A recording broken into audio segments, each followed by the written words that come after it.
I'm Kamila and this is the M3 Radio Independent News. Get the kids out of the room. These are the sickest stories I've reluctantly had to report. But they are real. Let's not infer the traits of any individual in the news as a reflection upon a general race, nationality or religion. In other words, don't judge groups of people based on just what you hear in the news. Get to know them and not just the stories. I promise you, you will be surprised, and here's why. In Florida, a group of 10 teens gang raped a woman and then forced her 12-year-old son to have sex with her. The attackers then blinded the boy with household cleaning products. Should we conclude all Americans abuse women, children, or are sadistic and sexually deviant? If this story occurred in Tehran, we certainly would be comfortable believing it applied to all Iranians. It's a sick world. In Kansas, shoppers ignored and stepped over a woman on the floor of a convenience store as she died from stab wounds.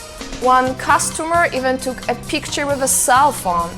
If this story happened in Baghdad, we certainly would jump to the conclusion that Iraqis don't value life and are too lazy to step up, so we can step down. Beginning to see the pattern here? In New York City, remains of World Trade Center victims were used to pave roads, and the government assured us 9/11 air quality was safe. Michael Moore's film Sicko asked this question: why won't the richest country in the world take care of its citizens?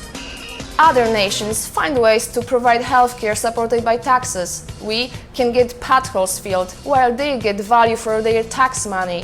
Don't we care about us? Reminiscent of Soviet gulags, a man in Georgia was diagnosed with drug-resistant tuberculosis and shrieked into forced quarantine by doctors. Sometimes it seems we are at war with our sick and handicapped. American health insurers feel greater obligation to stockholders than to policyholders. Is this the kind of freedom and democracy we want to give our children, the world? Speaking of freedom and laws that protect it, what message did we send the world when the White House commuted Scooter Libby's jail sentence? That the government is allowed to abort its justice system and above its own laws? W may be the commuter and think it's his divine right to dictate democracy his way or the highway. But I don't think so, because we're talking legacy.